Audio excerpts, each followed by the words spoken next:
अथर्ववेदे तृतीयाष्टके चतुर्थोऽध्यायः।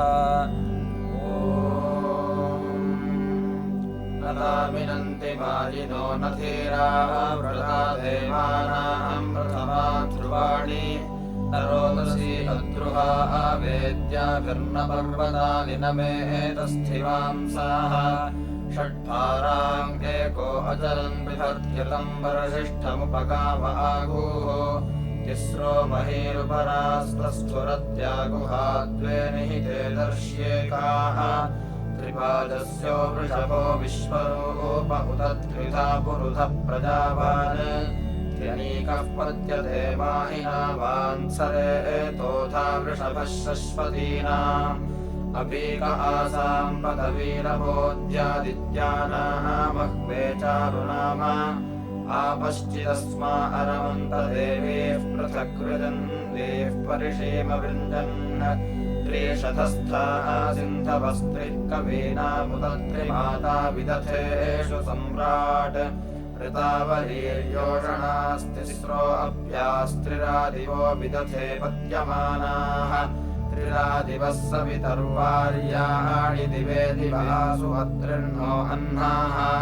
त्रिधातुराय आसु भावसो निभगत्रातर्धिषणे सातयेधाः त्रिरादिवः सवितासोषवीतिराजानामित्रावरुणासु पाणी आपश्चिदस्य रोदसी चिदुर्वीरत्नम् व्यक्षन्त सवितुः समाय त्रिरुत्तमा दूढशा आरोचनानि त्रयो राजन्त्यसुरस्य वीराः कृतावान शिरादूळभाः सस्त्रिरादिवो विदथे सन्तु देवाः प्रमेहे विविक्वाम् अविदन्मनीषाम् धेनुम् चरन्तीम् प्रयुतामगोपाम् सद्यश्चिद्यादुहे भूरिदासेरिन्द्रस्तदग्निः परितारो अस्याः इन्द्रः सुपूषा वृषणा सुहस्ताः दिवो न प्रीताः शशयन्तु दुह्रे विश्वे यदस्याम् प्रणयन्त देवाः प्रवोत्र वसवः सुम्नमश्याम् या जावयो वृष्णदिच्छन्ति शक्तिम् नमस्यन्तेर्जानते गर्भमस्मिन् अच्छाः पुत्रम् धेनवो वावशानामहश्चरन्ति विभ्रतम् बभूंषि अच्छाः विवग्मिरोदसी सुमेके ग्रावुणो युजानो अध्वरे मनीषा इवाहुते मनवे भूरिवारा ऊर्ध्वा भवन्ति दर्शता यजत्राः याते जिह्वा मधुमते सुमेधा अग्नेः देवेषूच्यत उरुची तयेह विश्वाम् अवसे यजत्रानासादयपाययाः चामधूनि याते अग्ने पर्वतस्येव धारासश्चन्ति पीपयद्देव चित्रा तामस्मभ्यम् प्रमतिम् जातवेदोपसोरास्वसुमतिम् विश्वजन्याम् धेनुः प्रत्नस्य काम्यम् दुहानान्तः पुत्रश्चरति दक्षिणायाः आद्योतरिम् वहति शुभ्रयाः मोषसस्तोमो अश्विनाः वजीगः सुयुग्वहन्ति प्रतिवामृतेनोर्ध्वा भवन्ति पितरे मेधाः जरेधामस्तद्विपणेर्मनीषाम् युवोरवश्च कृमायातमर्वाक् सुयुग्भिरश्वैः सुहृतारथेन दस्राविमम् शृणुतम् श्लोकमद्रेः किमङ्गवाम् प्रत्यवर्तिम् गविष्ठाहुर्विप्रासो अश्विना पुराजाः आमन्येतामागतम् कच्चिदेवैर्विश्वे जनासो अश्विनाः हवन्ते इमा हि वाङ्गोरुजी कामधूरिप्रमित्रासो न ददुरुस्रो अग्रे तिरः पुरोजिरश्विनारजाम् स्याङ्गोषो वाम् अथवा राजनेषु देहजातम् पृथिभिर्देवयानैर्दस्राविमेवाहम् निधयो मधूनाम् पुराणमोकः सख्यम् शिवम् वाम् युवोर्नरात्रविणम् जह्नाव्याम् पुनः कृण्वानाः सख्या शिवानि मध्वा मदेम सहनो समानाः अश्विना वाजुनाः युवम् सुदक्षा नियुद्भ्यश्च सजोषसा युवाना नासत्यातिरो अन्यञ्जुषाणा सोमम् पिबतमस्रिधाः सुदानो अश्विना परिवामिषः पुरुचीरेयुर्गेर्भिर्यतमाना अमृध्राः रथो हवामृतजा अत्रिजूतः परिद्यावा पृथिवी याति सद्यः अश्विना मधुषुत्तमो युवाकुः सोमस्तम्पातमागतम् दुरोणे रथो हवाम्भूरिवर्पः करिक्रत्सुतावतो निष्कृतमागमिष्ठः मित्रो जनान्यातयति ब्रुवाणो मित्रोदाधारपृथिवीमुदद्याम् मित्रः कृष्णीरनिमिषाभिचष्टे मित्राय हव्यम् घृतवज्जुहोत प्रसमित्रवर्तो अस्तु प्रयस्वान्यस्त आदित्यशिक्षति व्रतेन न हन्यते न जीयते त्वोतो नैनमम्भो अश्नोत्यन्तितो न दूरात् अनमीवास इडयामदन्तो मितज्ञवो परिमन्ना पृथिव्याः आदित्यस्य ऊर्ध्वमुपक्षियन्तो वयम् मित्रस्य सुमतौ स्याम अयम् मित्रो नमस्य सुषेवो राजा सुक्षत्रो अजनिष्टवेधाः तस्य वयम् सुमतौ यज्ञयस्यापि भद्रे सौमनसे स्याम महान् आदित्यो नमसोपसद्यो यातयज्जनो गृणते सुषेवाः तस्मा एतत्पन्यतमाजदुष्टमग्नौ मित्राय हविराजुहोत मित्रस्य दर्शनी धृतो वो देवस्य सानसे द्युम्नम् चित्रश्रवस्तमम् अभियो महिनादिवम् मित्रो बभूव सप्रथाः अभिश्रवोभिः पृथिवीम् मित्राय पञ्चये मिरे जनाः अभिष्टिशमसे स देवान् विश्वान् बिभर्ति मित्रो देवेष्वायुषु जनाय वृत्तपर्षे इष इष्टव्रताकः इहेह वो मनसा बन्धुता नर उषिजो जग्मुरभितालिमेतसा याभिर्मायाभिः प्रतिज्योतिवर्पसः सौधन्वनायज्ञियम् भागमानश याभिश्चजेभिश्चमसाम् अविंशतयया गामरिणीतजन्मणः येन हरे मनसा निरतक्षततेन देवत्तमृभवः समानश इन्द्रस्य सख्यमृभवः समानशुर्महोर्नपातो अपसो दधन्विरे सौधन्वनासो अमृतत्वमेरिरे विष्ट्वेशमेभिः सुकृतः सुकृत्यजाः इन्द्रेण याथ सरथम् सुते सचाम् अथोपशानाम् भवथा सहश्रिया नवः प्रतिमै सुकृतानि वाघतः सौधन्वनार्भवो वीर्याणि च इन्द्रऋभुभिर्वाजवद्भिः समक्षितम् सुतम् सोममावृषस्वागवस्त्योः धियेषितो मघवन्दाशुषो गृहे सौधन्वनेभिः सह मत्स्वाद्रवेः इन्द्रऋभुवान् वाजवान् मत्स्वेहनोऽस्मिन् सवने शच्या पुरुष्टुत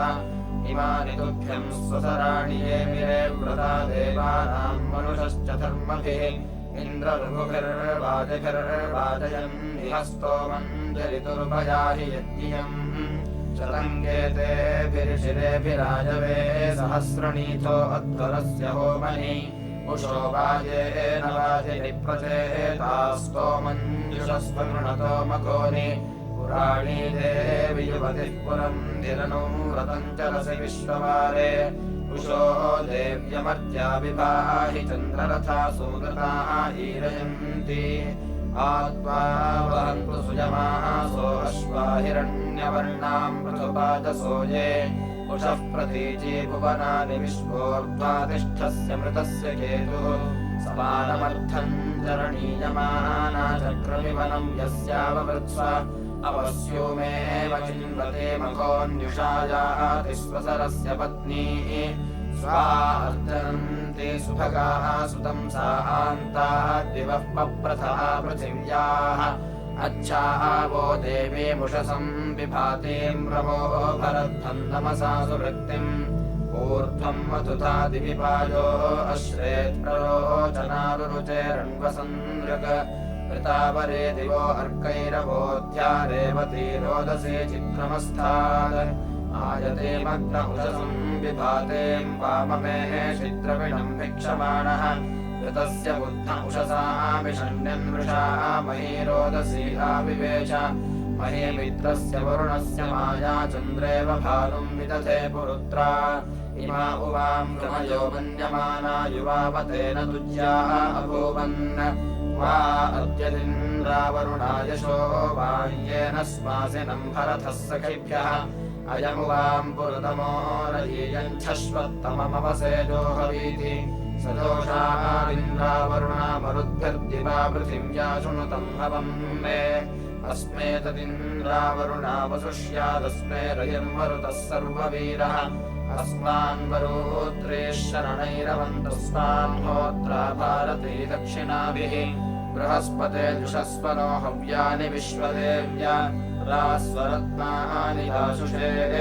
शुचिमर्कैर्बृहस्पतिमद्धरेषु नमस्यत अनाम्यो जहाचके वृषभञ्जर्षणीनाम् विश्वरूपमदाभ्यम् बृहस्पतिम् वरेण्यम् यन्ते भूषण्णाघृणे सुष्ठुतीर्थे वनव्यसे अस्माभिस्तुभ्यम् शस्यते ताञ्जुषस्वगिरम् मम वाजयन्ते मवाधियम् बुधोजुरिवयोषणाम् यो विश्वाभिविपश्यति भुवनासम् च पश्यति स नः पूषा पिता भुवत् तत्सवितुर्वरेण्यम् भर्गो देवस्य धीमहि धियो यो नः प्रचोदयात् देवस्य सवितुर्वयम् वाजयन्तः पुरम् ध्या भगस्य रातिमीमहे देवन्नरः सवितारम् विप्रायज्ञैः सुवृत्तिभिः नमस्यन्ति धियेषिताः सोमो जिगाति गातुमिद्देवानामेति निष्कृतम् ऋतस्य योनिमासदम् सोमो अस्मभ्यम् द्विपदे चतुष्पदे च पशवे अनमीवा इषस्करत् अस्माकमायुर्वर्धयन्नभिमाधीः सहमानः सोमः सधस्थमासदत् आनो मित्रावरुणा कृतैर्गव्योतिमुक्षतम् मध्वारजांसि सुक्रतो पुरुषंसा नमो वृथा मह्ना दक्षस्य राजथः राघिष्ठाभिः शुचिव्रता तृणानाजमदग्निना योनाः वृतस्य सीततम् पातम् सोममृता वृथा ताम् ह्यग्ने सदमित्समन्यवाः विश्वेश्वर विरूपाक्ष विश्वरूप सदाशिव शरणम् भवभूतेश करुणाकर शङ्कर हरशम्भो महादेव विश्वेशामरवल्लभ शिवशङ्कर सर्वात्मन्नीलकण्ठ नमोऽस्तु ते मृत्युञ्जयाय रुद्राय नीलकण्ठाय शम्भवे अमृतेशाय सर्वाय महादेवाय ते नमः उग्रायोग्राघनाशाय भीमाय भयहारिणे ईशानाय नमस्तुभ्यम् पशूनाम् पतये नमः दशसप्तनामानि मण्डलान्तेषु यः पठेत् स शिवस्य पतङ्गत्वा शिवलोके महीयते नास्ति मृत्युभयम् तस्य पापरोगादिकिञ्चन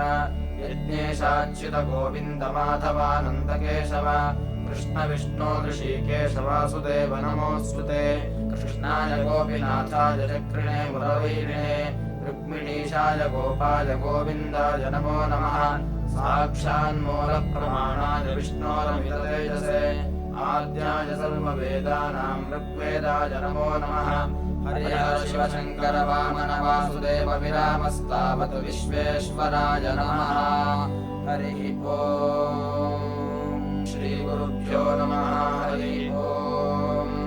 त्वाम् ह्यग्ने सदवित्समन्यवो देवासो देवमरतिन्येरिण इति कृत्ताहन्येरिरे अमर्त्यं यजतमर्त्येष्वा देवमादेवञ्जनतः प्रचेतसं विश्वमादेवञ्जनतः प्रचेतसम्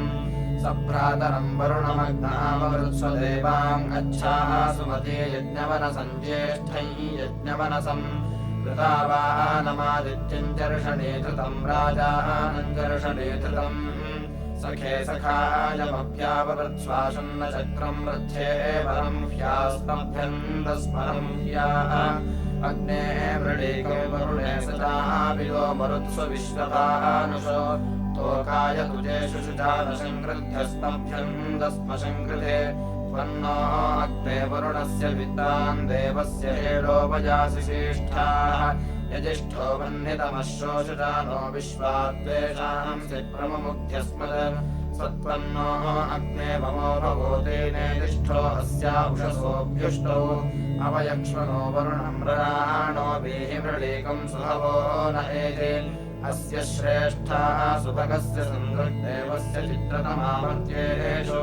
शुचिकृतम् न दत्तमज्ञाया स्वाहा देवस्य मह्मनेव धेनोः त्रिरस्य दापरमासन्ति सत्या स्वाहा देवस्य जिमान्यग्नेः अनन्ते अन्तः परिवेदः गाच्छति शुक्रो अर्यो रोरुचानः सदूतो विश्वेदविवष्टि सद्मा होता हिरण्यरथोरम् सुजिह्वः रोहितश्वो वपुष्यो विभावासदारण्वः पितुमतीव संसत् स चेतयन्मनुषो यज्ञबन्धुः प्रतम् मह्यारशनया नयन्ति सक्षेत्यस्य तुर्याः सुसादम् देवो मत्तस्य सदनित्वमापा सदूनो अग्र्नयतु प्रजानन्नच्छारत्मन् देवभक्तं यदस्य धिया यद्विश्वे अमृता अकृण्वन्द्योष्पिता जनिता सत्यमुक्षन् सजायतः प्रथमः पस्त्याः सुमहो बुद्धेरजसो अस्य योनौ अपादशीर्षा गुहमानो अन्तायो युवानो वृषभस्य नीले प्रचर्धहार्तप्रथमम् विपन्यामृतस्य योना वृषभस्य नीले स्पारो युवा वपुष्यो विभावाः सप्तप्रियासो जनयन्त वृष्णेः अस्माकमत्र पितरो मनुष्याः अभिप्रसेदुरतमाः शुषाणाः अष्टं व्रजा सुमृगाः भव्रे अन्तरुदुस्राः जन्मुषसो हुवानाः ते मर्मृजतद्रुवांसो अत्रिन्ददेशामन्ये अभितो विवोचन् पश्वयन्त्रासो अभिकारमर्चन् विदन्तज्योतिश्च कृपन्तधीभिः ते गौ यदा मनसा दृढमुग्धङ्गाये वानम् परिषन्तमद्रिम् गृह्णन्नरोपचसा दैव्येन मृदङ्गो मन्दमुषिजो विवौरुः ते मन्मतः प्रथमम् नाम धेनोऽस्त्रिः सप्तपातुः परमाणि विन्दन् तज्जानतेरभ्यनोषतम्रा आविर्भुवतरुणीर्यशसागोः नेषत्तमोदुचितम् रोचतद्यौरुदेव्या उषसो भानुरत्ता आसूर्यो बृहतस्तिष्ठतज्राम् ऋजुमर्तेषु वृजिना च पश्यन् आदित्पश्चाबुधानाव्यख्यन्नादित्रत्नम् धारयन्तद्युभक्तम् विश्वे विश्वाः सुतुर्याः सुदेवामित्रधिये वरुण सत्यमस्तु अच्छाः भोजे यशुषुचानमग्निम् होतारम् विश्वभरसंयजिष्ठम् शुच्योधो अतृणन्नगवामन्धो न पूतम् परिषिक्तमंशोः विश्वेषामतिथिर्यज्ञियानाम् विश्वेषामतिथिर्मानुषाणाम् अग्निर्देवानामव आवृणानः सुमृळीको भवतु जातवेदाः यो मर्त्येष्वमृतऋतावाः देवो देवेष्वरतिर्निधायि होतायिष्ठो मह्नाशुचध्यैः हव्यैरग्निर्मनुषैरजध्यैः इह त्वम् सोनो सहसो नो अद्य जातो जाताम् उभयाम् अन्तरग्ने दूतईयसे युजुजानरुष्वरुजुमुष्कान् वृषणः शुक्रांश्च अद्यावृतस्नो रोहिता कृतस्नो ऋतस्य मन्ये मनसा जविष्ठा अन्तरीयसे अरुषायुजानो युष्मांश्च देवान् विशः चमत्तान् अर्यमणम् वरुणम् मित्रमेषामिन्द्रा विष्णोः मरुतोः अश्विनोदा स्वश्वो अग्ने सुरथः सुराधायेतुवः सुमभिषेचनाय गोमाङ् अग्ने विमाङ् अश्वी यज्ञो नृवत्सखा सदमिदः प्रवृष्यः इडावाङ् एषो अशुरप्रजावान् दीर्घो रजः पृथुबुद्धः सभावान् यस्तरिध्वम् जभरत्सिष्विदानो मूर्धानम् वा ततपते त्वाया भुवस्तस्य स्मृतवांः पायुरग्ने विश्वस्मात्सेमघायत उरुष्य यस्ते फरादन्नियते चिदन्नम् निशिषन् मन्द्रमतिथिमुदीरत् आदे एव युरिनथते दुरोणे तस्मिन् रजध्रुवो अस्तु दास्वान् यस्मादोषाय उषसि प्रशंसात् प्रियम् वात्ता कृणवते हविष्मान् अश्वो न स्वेदमाहेम्यावान्तमम् हसः पीपरोदाश्वांसम् यस्तुभ्यमग्ने अमृताः यदा शर्दुवस्मे कृणवते यतसृक् न स राजाशमानो वियोषन्नैनमम् हः परिवरदघायोः यस्य त्वमग्ने अध्वरम् जुजोषो देवो मर्तस्य सुचितम् प्रदाणः प्रीतेत शुद्धोत्रासाय विष्ठासाः मयस्य विधतो वृथासाः चित्तिमचित्तिञ्चिनवत्ति विद्वान् पृष्ठेव पीता वृजिना चमस्सान् राजे च नस्वपत्याय देवतिञ्चरास्वागतिमुरुष्य कविं शशासुः कवयो दग्धानि धारयन्तो दुर्याः स्वायोः अतस्त्वम् दृश्याम् अग्न एतान् पड्भिः पश्येरद्भुताम् अर्य एवैः त्वमग्ने वाघते सुप्रणीतिः सुतसो माय वितते जविष्ठ रत्नम् भरशशमानाय कृष्णे पृथुश्चन्द्रमवसे चर्षणिप्राः अथाहयद्वयमग्ने त्वाया पड्भिरहस्तेभिष्टक्रमादनूभिः कथम् न क्रन्तो अपसा पुरिजोरृतन्ये मुःसुद्य आशुषाणाः अथाः मातुरुषसः सप्तविप्राजाये महि प्रथमा वेदसो नृन् दिवस्पुत्रा अङ्गिरसोपवेमाद्रिम् वृजेमधनिनम् श्रन्ताः अथा यथा नः पितरः परासः प्रत्नासो अग्नऋतमाः शुषाणाः शुचीदयन्देधिति मुक्तशासः क्षामाः बिन्दन्तो अरुणीरपौरण्ड सुकर्माणः सुरुचो देवयन्तो यो न देवाजनिमाधवन्तः शुचन्तो अग्निम् ववृधन्त इन्द्रमूर्मङ्गव्यम् परिषदन्तो अग्मन् आयूथे वक्षुमतिवश्वो अख्यद्देवानाम् यज्ञनिवान्त्युग्र पर्तानाम् चिदुर्वशीरकृप्रम् वृते चिदर्य उपरस्यायोः अकर्मते स्वपसो अभूमरतमवस्रन् वृषसो विभातीः अनो नवग्निम् पुरुधासुश्चन्द्रम् देवस्य मरुमृजतश्चारुचक्षुः एवाते अग्नौचथानि वेदो वोचामकवयेताजुषस्व उच्छोजस्वगुणहिमस्य सोनो राजः पुरुवारप्रयन्ति आवो राजानमद्धरस्य रुद्रम् मोदारम् सत्यजम् रोदस्योः अग्निम् पुरातनयित्नो रचित्ताद्धिरण्यरूपमवसे कृणुध्वम् अयम् योनिश्चक्रमायम् वजन्ते जायेव पत्य उशते सुवासाः अर्वाचीनः परिवीतो निषेदेवा उदे स्वपाकप्रतीचीः आशृण्वते अद्रपिताय मन्नृचक्षसे सुमृळीकाय वेधः देवाय षष्ठिममृताय शंसक्रावे वसोताः मधुशुद्ध्यमीले तञ्जिन्नः शम्याः अग्ने अस्या ऋतस्य वोध्यरतजित्स्वाधेः कदा त उक्था सधमाद्यानि कदा भवन्ति सख्या गृहेते कथा हतद्वरुणाय त्वमग्ने कथा दिवे गर्हसे कन्नागाः तथा विद्राय मीढुषे पृथिव्यै प्रवः कदर्यम्ने कद्भगाय कृद्धिष्ण्यासु वृथसानो अग्ने कद्रादाय प्रतवसे शुभय्ये परिज्मनेनासत्याय क्षेप्रवः कदग्ने रुद्राय नृघ्ने तथा महे पुष्टिम् भराय पूष्णे कद्रुद्राय सुमखाय हविर्ते कद्विष्णव उरुगायाय रेतो प्रवः कदग्ने शरवे बृहत्यै कथा श्रद्धाय मरुताः मृताय कथा सूरे बृहते पृच्छमानः प्रतिप्रबोधितये दुराय साधाः दिवो जातवेदश्चिकित्वान् ऋतेन ऋतम् नियतमीळागो रामास च मधुमत्तत्वमग्ने कृष्णासते ऋषता धासि नैषाजामर्येण पयसा पीपाय ऋतेन हिष्माः वृषभश्चिदग्धः पुमाम् अग्निः पयसा पृष्ठ्येन अस्मन्दमानो अचरद्वयोधा वृषाः शुक्रम् दुदुहे वृष्टिरोधाः ऋतेनात्रिम्यसंविदन्तः समङ्गिरसो रवन्तकोभिः शृणन्नरः परिषदन्नुषा समाविस्वरभवज्जाते अग्नौ ऋतेन देवीरमृता अमृक्ता अर्णो विरापो वधुमद्भिरग्ने वाजीनसर्गेषु प्रस्तुता नः प्रसदमित्सरितवेदसंयो माकस्य यक्षम् सदमिद्धुरो कामावेशस्य प्रमिनतो मापेः मा भ्रातुरग्ने अनुजोरुणम् वेर्मा सख्युर्दक्षम् विपोर्भुजेम रक्षाणो अग्ने तव रक्षणे वीरारक्षाणः सुमघप्रीणानः प्रतिस्फुरविरुजवीड्वम् भो जहि रक्षो महि चिद्वावृधानम् एभिर्भव सुमनाः अग्ने अर्कैरिवान् स्पृशवन्नभिः शूरवाजान् उत ब्रह्माण्यङ्गिरोजुषस्पृशन्ते शस्तिर्देववाताजरेत एता विश्वा विदुषे तुभ्यम् वेदो नीतान्यग्ने निन्यावचांसि इव जना कवये काव्यान्यशंसिषम् रतिभिर्विप्र उक्थैः कृणश्ववाजः प्रसिद्धिन्न पृथ्वे याहि राजे वामवाङ्गिहेन